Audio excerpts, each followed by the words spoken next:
So, Bismillahirrahmanirrahim. Assalamualaikum and very good morning to all our fellow students and our respected lecturer, Madam Nikin. So basically today we will be presenting our finding based on the problem statement in the PPL assignment. We obtain our finding by first discussing about the trigger word in the problem statement, and then each of us is assigned with one or two trigger words where we're going to do research. And basically this presented slide is the findings that we gain from the research that we do. So nanti aku akan introduce nama lah. Basically kita introduce nama kan, tapi kita tak dalam slide. So, nanti kita akan so kita terus masuk je lah kan. So without further ado, we're going to start with the first trigger word, which is Berlan. Berlan will present about. Okay, thank you, Nur Azmi Ali. So I am Berlai Nixon. So I'm going to present the first trigger, which is about the tragedy location. Okay, next slide. Okay, in this trigger, on what we know from the problem statement itself, we knew that most areas in the Peninsular Malaysia on July 27, 2022 had affected by the power outage. So from this statement, what we don't know is that why most areas in Peninsular Malaysia on July 27, 2022 had affected by the power outage. And then the second question that came out from this statement is why Sabah Sarawak not been affected? And then the last question that I can gain from this statement is that what services affected by power outage during the duration? Okay, for the first statement, for the first question here, on why most areas in Peninsular Malaysia on July 27, 2022 had affected by power outage is because of due to electrical fire at the TNB substation in Northern Yong Peng, Johor. And then why Sabah Sarawak not been affected? Since we know that Sabah and Sarawak also a part of Malaysia, but they are not affected by this power outage during this tragedy. So here is the reasons uh, why the why the power outage is not happen in affected by Sabah Sarawak. So the first reason is combination of because of the combination of geographical separation. So they're located on the island of Borneo and geographical separated from Peninsular Malaysia. So the power grid infrastructure in these states not connected to the power grid in Peninsular Malaysia. And then the second reason why is because of self-sufficiency in electrical generation. So in Sabah and Sarawak, they have their own independent power grids and are largely self-sufficient when it comes to electricity generation. And then the third reason why is because investment in power infrastructure. So Sabah and Sarawak have invested in their power infrastructure in recent years, which has led to more reliable power supply and better resilience in the face of power outage. And then here, the last question is about what services affected by power outage during this duration. So basically, rapid KL trains, KLIA, main terminal, traffic lights, and network provided like TM Unify and DG had been affected during this tragedy. So next slide.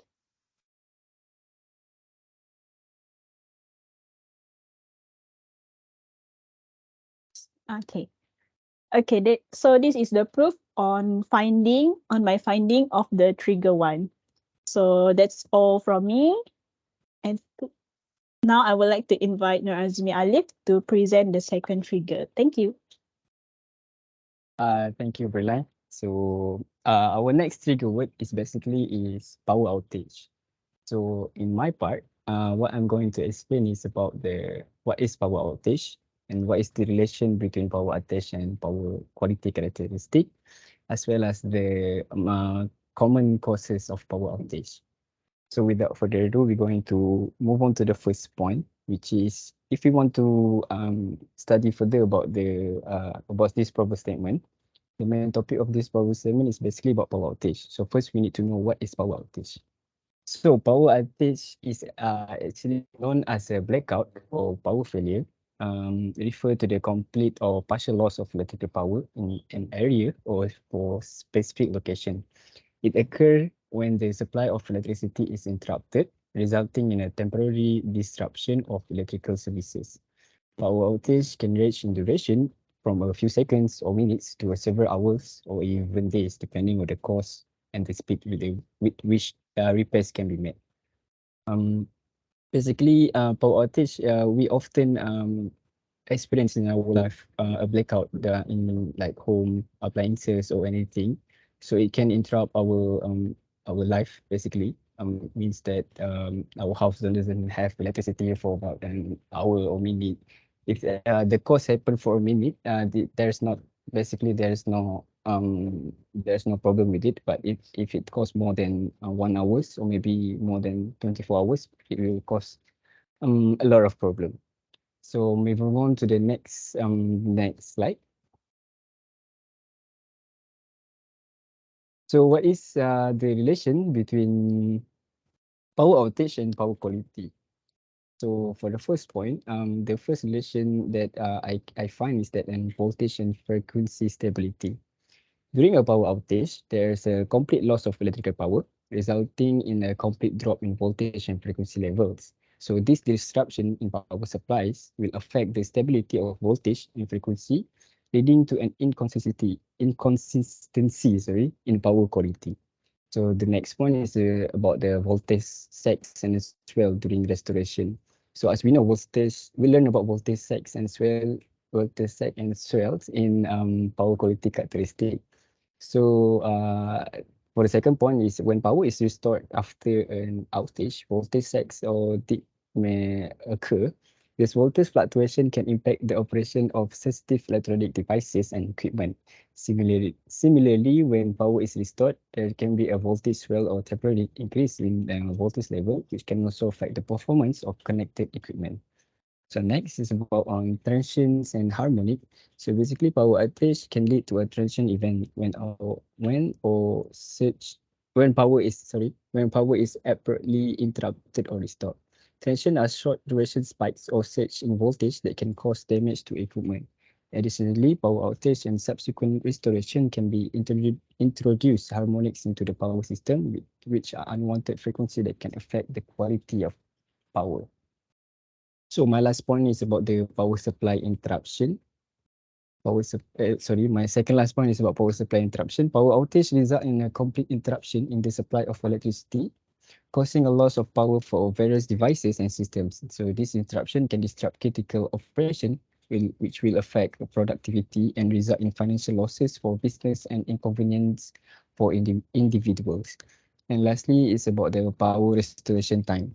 So the duration of power outage affect power quality. A longer outage can have a more significant impact on power quality due to extended periods of interrupted power supply. And power restoration time is a crucial factor in minimizing the disruption caused by outage and ensuring a timely return to a normal power quality levels. As I said earlier, the longer the power outage, it will cause more problems in the power itself. So that's all for the relation between power outage and power quality. So we move on to the next slide, which is my last point. Um, what are the common causes of power outage in Malaysia? So for the first one of the common causes of power outage in Malaysia is severe weather conditions. For example, during heavy rainstorm, thunderstorm, or cyclones never happen in Malaysia. Basically, heavy rainstorm and thunderstorm, power line and electrical infrastructure can be damaged, leading to a disruption in the supply of electricity. Strong winds or lightning strikes and flooding can contribute to this damages as well. So next is about equipment failure. So equipment failure is another cause of power outage in Malaysia. Malfunctions or faults in transformers, circuit breakers, or other components of the electrical grid can result in power failures. Aging infrastructure or insufficient maintenance can increase the likelihood of equipment failures. And lastly is tool maintenance or repair carried out by the utility companies can also lead to a temporary power outage. These planned outages are usually announced in advance to minimize inconvenience to consumers. However, unexpected technical issue may arise during maintenance work, which it will extend the duration period of the outage. So this is the common causes. So I think that's all for me. Moving on to the next speaker word, which Muhammad Amir Aziz will be presented. Thank you. Assalamualaikum warahmatullahi wabarakatuh. My name is Ahmad Amin, and I'll be explaining about the identified triggers of mine, which is power outage occurrence. So my point will explain about why the power outage happened at that time, and how to avoid and handle or manage the occurrence of the power outage from happening. So for the first slide is about why the power outage happened. So as per the wait, as per the information given, the power outage occurred was caused by damaged equipment within the main power intake substation in Yongpeng, Johor. So that photos is showing the main power substation at Yongpeng, Johor. Um, Mainly the damaged equipment is happened because of age and wear, overloading, environmental factors. Next slide. Mana baca? Dah, next slide lagi. So next slide is about how to avoid and manage power outage. So first one is regular maintenance, which includes regular inspections, repairs and replacement of old and worn out equipment. Second one is reduce energy consumption. Integrating alternative energy sources such as wind, solar, and hydro can reduce the dependence on the grid. Third one is upgrading infrastructure. Upgrading the infrastructure and power grid can also help prevent power outages. So next slide. So the fourth point is to invest in the backup power supply that will help you to keep critical appliances and system running during an outage, such as lights, refrigerators, and computers. And the last one is response planning. This include identifying critical infrastructure and prioritizing restoration efforts, communicating with customers. So I'll pass to the next presenter.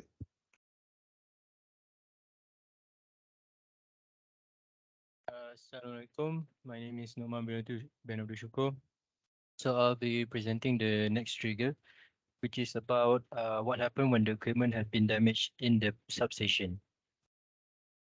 So as we know, in substation we have a lot of equipments that apply to voltage transmission, and they convert from AC to DC. Mainly there is circuit breakers, transformers that apply to voltage and current, and also capacitors. But most of them, that when it's damaged, they will only catch on fire and will not be operation at all. But the one that provide losses would be transformer and capacitor. So to focus on those two, firstly is the transformer. The transformer is a machine that adjusts the amount of energy flow in AC current while keeping the frequency and power constant.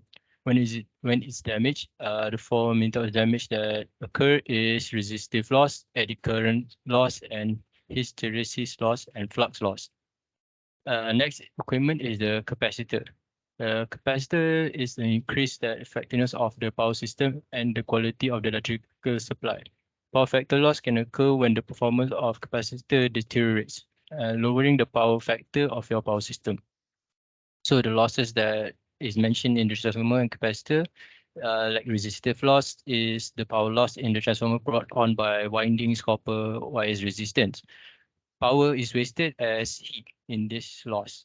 Next is the eddy current loss. It occurs in the core as a result of eddy current generation in the core. Eddy current loss, often known as iron loss, is the term used to describe energy used for no practical reason. So next is the hysteresis loss, happens as a result of magnetic saturation in transformer core. This alters the normal sinusoidal wave form of voltage and current, causing distortion in those quantities. Next is the flux loss. When part of the flux line from the primary do not cross the core to the secondary, resulting in the power loss. So lastly is the power factor loss. The major cause of poor power factor is trailing currents drawn by inductive loads. Because of the increased line current, copper loss it will also be higher. The power system efficiency suffers as a result. That's it from me. I'll pass the presentation to my other teammates. Thank you, Nukman. My name is Fasha Adina and I will explain the next trigger. Next slide. So the next trigger is 2.2 gigawatt electricity load loss, which is about 10% of Peninsular Malaysia's total electricity demand. First of all, who received the biggest impact? So the biggest impact is on domestic, commercial and industrial account users. Basically, domestic users are households, commercial users are businesses and industrial users are factories and large facilities such as shopping mall. These three categories account for roughly 1/3 of the nation's electricity use each. Second question is what can be powered with 2.2 gigawatt of electricity? With that amount of electricity, it can power approximately 2.2 million homes, 220,000 street lights and public infrastructure such as transportation infrastructure like tunnels, airports and railways, and also communication infrastructure which include telecommunication networks and around 2,200 factories and industrial facilities. And the last one is how long does it take for restoration of power supply? Based on this incident's report, the electricity was restored within 20 to 40 minutes after the cut-off occurred, except for Klang Valley, which required more time for troubleshoot. It doesn't take long since National Grid has smart features that facilitate the work of tracing and restoring supply. That's all from me. I will pass to the next presenter, Izani Irina. Thank you, Nafasha. I'm Norizani Erdina. I will continue the presentation with the next trigger, which is preventive maintenance work. Next slide. What is preventive maintenance work? Preventive maintenance work is maintenance that is regularly and routinely performed on physical assets to reduce the chance of equipment failure and unplanned machine downtime that can be very costly for maintenance teams and facility managers. Why is preventive maintenance important? Preventive maintenance is important because it lays the foundation for successful facility management. Furthermore, preventive maintenance keeps equipment and assets running efficiently, maintains a high safety level for employees, and avoid a large and costly repair down the road. Next slide. There have three main types of preventive maintenance. The first one is time-based preventive maintenance. Slide sebelum tu. A time-based approach schedules a preventive maintenance task using a set time interval as 10 days or first day of every month or once in a 3-month period. The second one is usage-based preventive maintenance. Usage-based preventive maintenance triggers a maintenance action when asset usage hits a certain benchmark. This can include after a certain numbers of kilometers, hours, or production cycles. And the third one is condition-based preventive maintenance. Condition-based maintenance is a form of proactive maintenance. It's a maintenance strategy that monitors the actual condition of an asset to determine what maintenance task needs to be done. Next slide. The example of preventive. The next one is the example of preventive maintenance work. There are some of example of preventive maintenance work such as preventive maintenance equipment inspection, clean equipment regularly to minimize dirt and dust, lubricate rotating parts to prevent premature wear, check machinery power to optimize energy efficiency, and lastly, repair or replace equipment before it fails. That's all from me. Thank you, and I will pass to the next presenter, Ulul Azmi.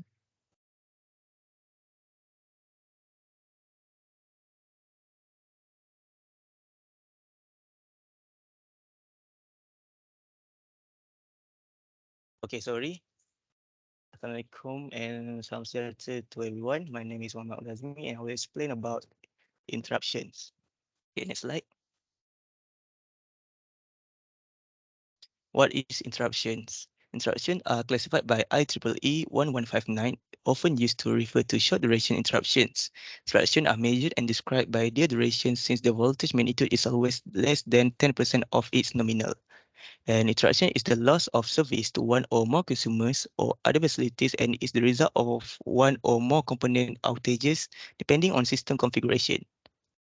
So looking back to problem that we discussed, the power outage resulted in 2.2 gigawatt electricity load loss, accounting for about 10% of Peninsular Malaysia's total electricity demand. So it could be said that the interruptions is one way to describe the problem regarding the losses that happen.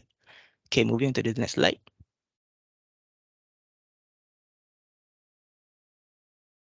Okay, this is the possible interaction that may happen based on the problem statement that we get. The first one is equipment failure. Equipment failure can occur for a variety of reasons, including wear and tear, overheating, or improper maintenance. In some cases, equipment may simply reach the end of its lifespan and need to be replaced. So regardless of the cause, equipment failure can be a serious problem in electrical system. When the equipment fails, it can cause power outage, damage to other equipment, or even safety hazards such as electrical fires or even explosions. So the second point, overloading. Overloading occurs when the electrical load on a power system exceeds its capacity. It can cause the system to malfunction, trip circuit breakers, or cause damage to the equipment.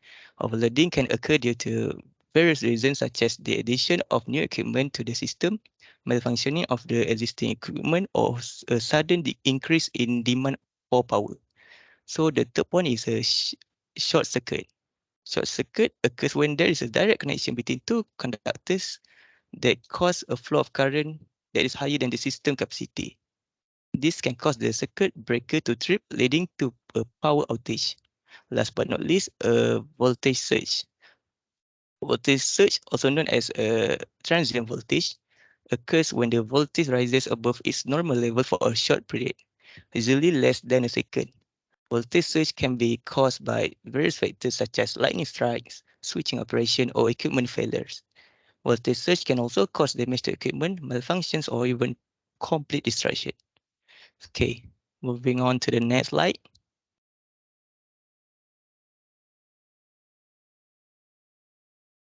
Okay, now we'll explain the ways to avoid the interaction that I have stated earlier.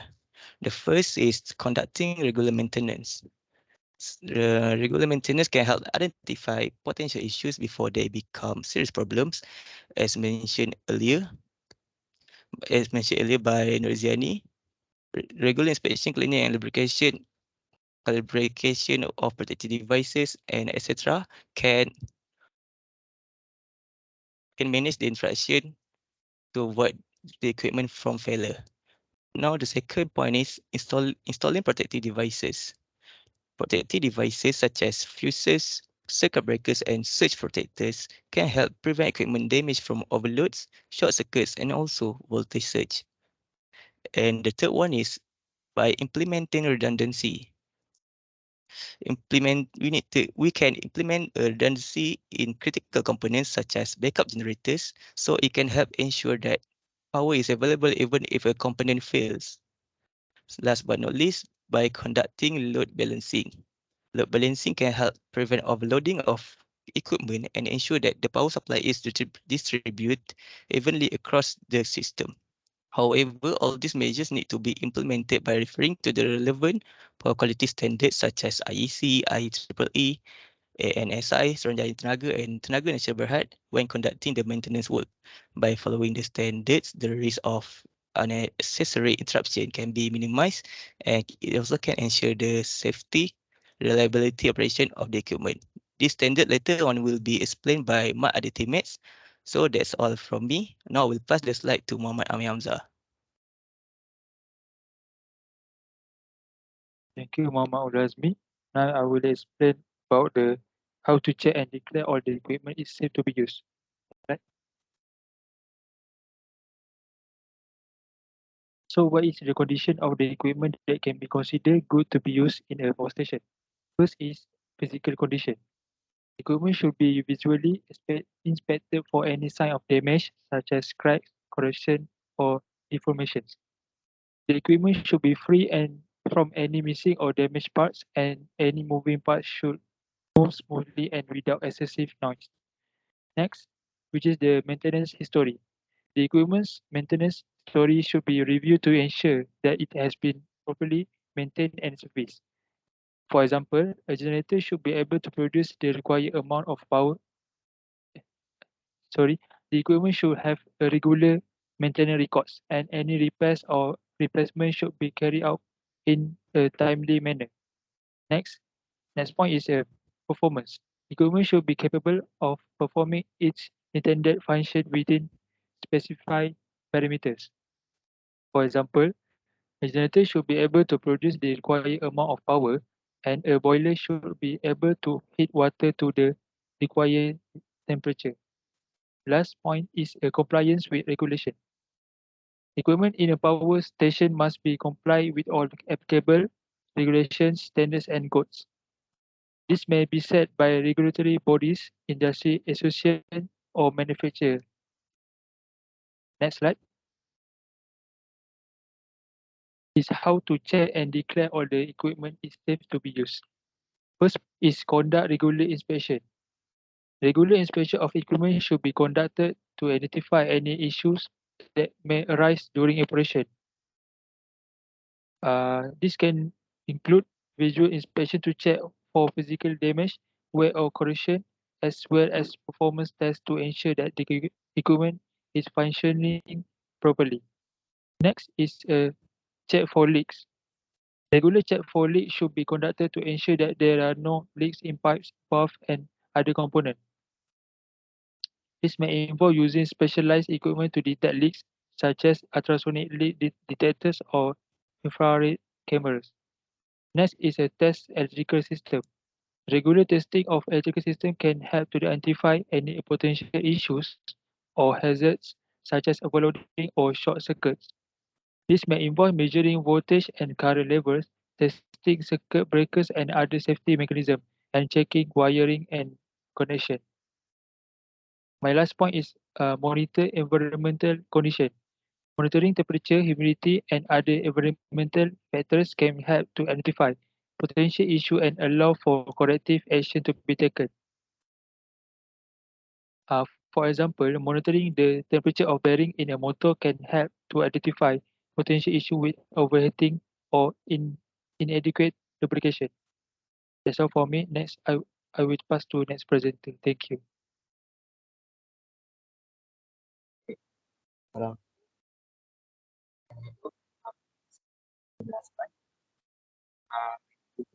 How to check all the use. By over the I okay, slide over this is an offer rules and technique for presenting the of electrical power delivered to user. Voltage, calculation, harmonic, and electromagnetic different are only a few of the topics covered by this standard. Okay, next slide. First, check the design of the to ensure that it is designed and featured in accordance with relevant IEEE standard for power quality, such IEEE 519, IEEE 519 practice requirement for harmonic control in the power system. Second is conduct a power quality assessment using IEEE 159. is for power quality. It will involve measuring the voltage, current, power factor, and other power quality parameters at the point of view. So next slide.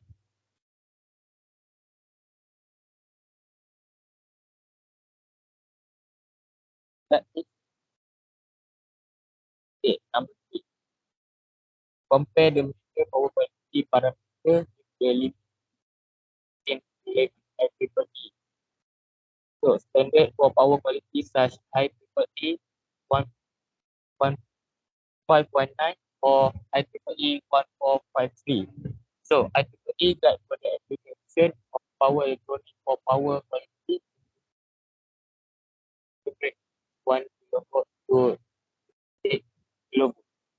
And last, for verify that the equipment is properly installed grounded according to IEEE standards such as IEEE 1100 power and grounded electronic equipment by refer to book and 140 142 is for grounding of industrial and commercial power system by refer. So mainly based on the result of the power quality of the certification with IEEE standard, we can declare that the equipment is safe to use for power quality purpose.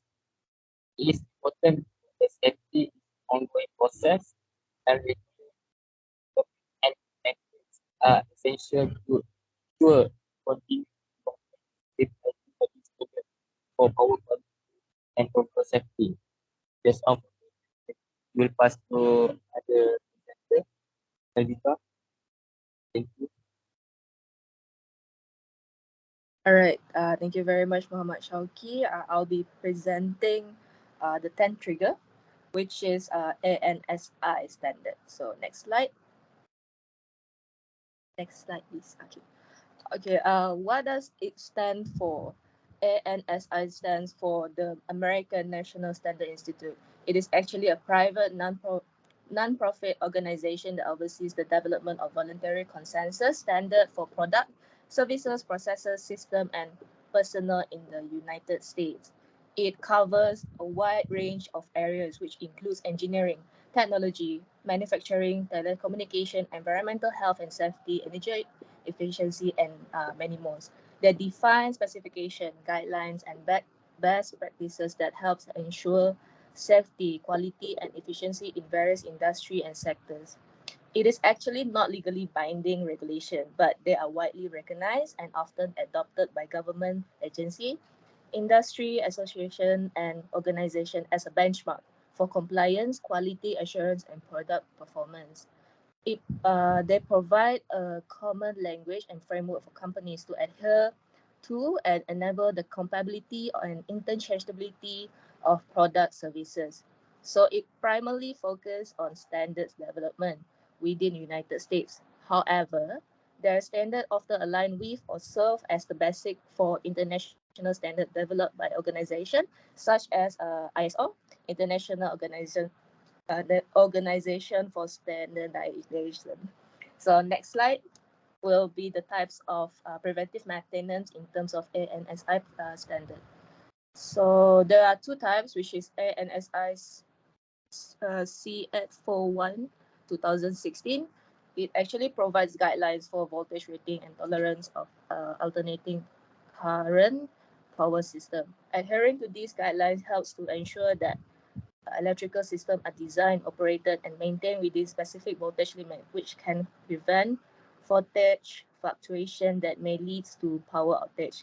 And the second one, which is ANSI slash IEEE 3003.8 2015, it focused on maintenance and testing of industrial and commercial power system.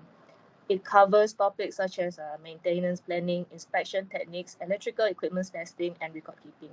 Using this guideline, it actually can help to identify the potential issues and address them proactively, reducing the risk of power outage. So the next trigger, I'll be passing it to the next presenter, which is Afifa Wadia. Thank you. Okay. Thank you, Abika. So for 11 trigger is IEC standard. IEC standard is stand for International Electrotechnical Commission. So next slide. Okay. When conducting the maintenance work, we need to refer to the IEC standard, which is IEC 61000-4, testing and measurement technique. So it focuses on IEC 61000-4 11 which is voltage dips, short interruption, and voltage variation immunity test. And the second one, IEC 61000-4-29, voltage dips, short interruption, and voltage variation on DC input power port immunity test. Okay, next slide.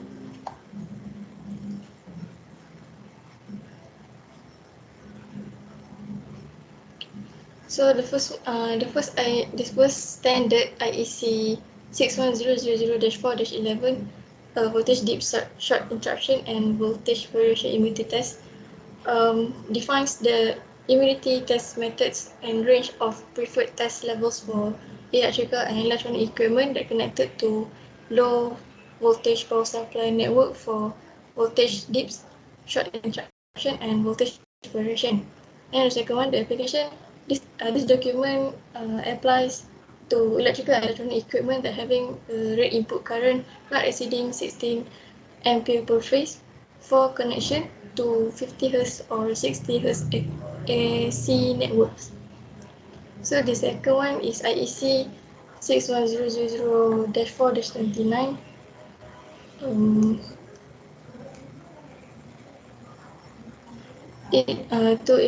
Is to establish a common reproducible basis for testing electrical and electronic equipment when subjected to voltage dips, short interruption, or voltage variation on DC input power ports.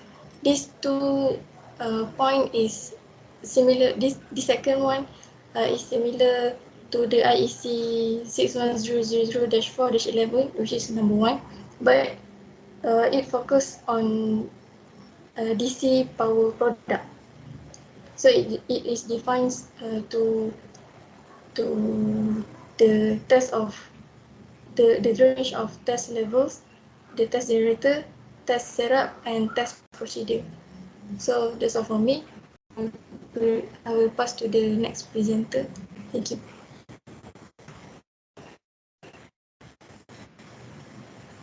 Thank you, Afifah. So my name is Muhammad Ali bin Zaridin. I will present about the next trigger, which is the Suruhanjaya Tenaga.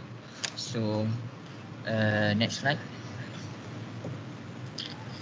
So for the preventive maintenance works of Suruhanjaya Tenaga, so as we know, the Suruhanjaya Tenaga of Malaysia is responsible for regulating and developing Malaysia's electricity and pipe gas supply industry. So in order to ensure the safety and reliability of energy infrastructure, the Suruhanjaya Tenaga has established standard and guideline for preventive maintenance works.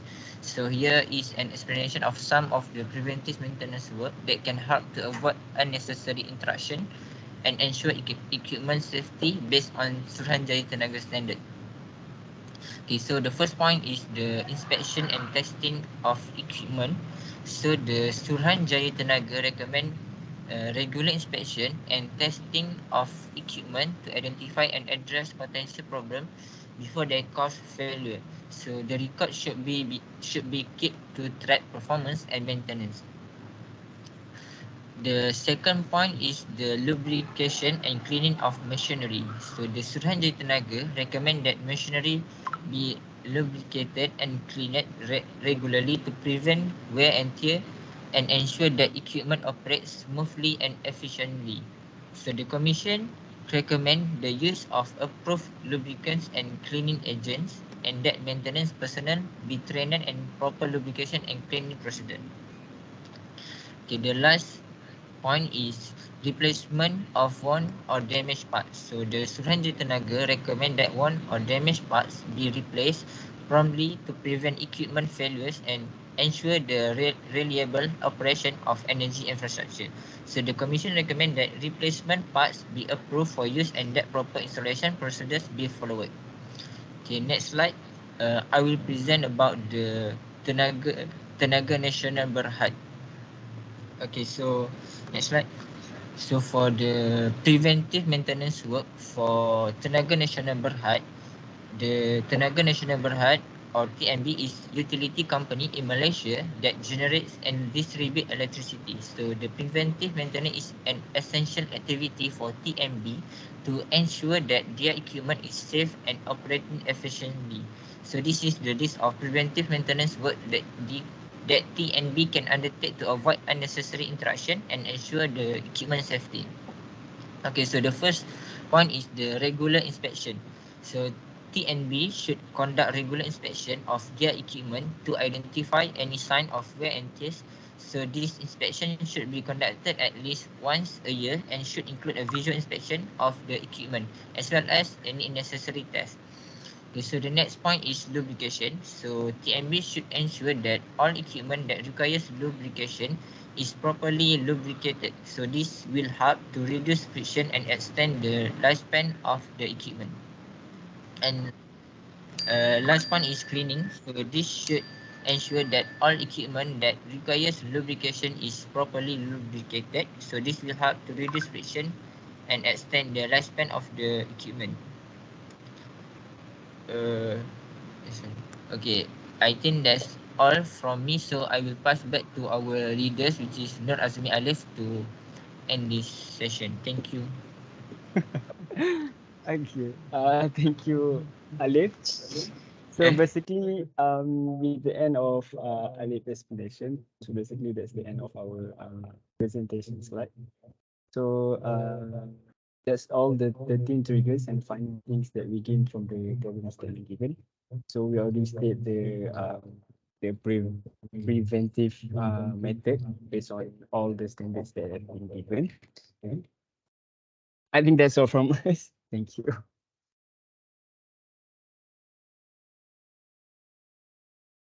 John. So, korang rasa okey tak? Aku rasa overall semua okey je. Macam korang kan ada yang sedang buat PBLHD kan. Dan korang rasa apa je yang boleh ditambah ke untuk korang lah? Apa-apa komen ke? Okey je. Ke terlampau Thank you panjang? slide tu. Kat ujung Ha? sekali tu macam Kak Alif tadi macam tergantung kan. So dia Yelah, macam kena ada conclusion lah. Macam tu lah. tak adalah, kau just cakap thank you je lah. Kira slide Oh, thank you je macam tu. faham. Korang rasa kena ada introduction dengan conclusion tak? Dalam slide ni? Tak perlu. Tak perlu kan? Tak rasanya. Sebab ni PBL kan? Ni Sebab PBL. PBL je. Lagi apa lagi? Rasa okey dah kan? Pasal overall kita okey je kan? Tak ada korang rasa macam tak sama. Okey Lip. Okey sangat tu Lip. Mantap. Memang okey sangat tu. Mantap tu. Thank you. Maaf je nak cakap. Nanti korang bagi ID dengan korang punya nama full dekat dalam group WhatsApp tu. Lepas tu macam mungkin cara kita present nanti kan, kalau contoh korang explain pasal trigger tu kan, korang jangan macam sebut trigger lepas tu terus explain je. Macam contoh kau relate balik dalam problem statement atau apa benda. Contoh macam korang cakap pasal damage equipment tu kan, korang cakap okay, so basically yang peninsula ni main reason damage equipment, baru korang start. Macam kalau korang terus presenting korang punya ID, macam tak macam mana kau cakap tapi buat faham je lah macam tu lah. Macam nak bagi lagi teruk sikit korang punya presentation boleh buat macam tu kan. Lepas tu aku rasa overall okay je. Cuba nanti ada macam trigger word tu kan kita letak one trigger word macam tu kan. Nanti korang ubah tau trigger word korang. So aku sendiri pun tak ubah lagi benda tu. Lepas tu nanti slide tu misal ada yang korang rasa nak tambah, korang tambah je lagi. Aku rasa semua slide macam cantik je. Macam korang nak kemaskan lagi ke ikut lah boleh je. Kita ada macam ada masa je nak ubah lagi kan sebab macam tu istimewa. Aku macam ada idea macam nak bagi kita rekod lah benda ni kan. Aku ingat macam nak bagi dekat madam ke, suruh madam tengok dulu ke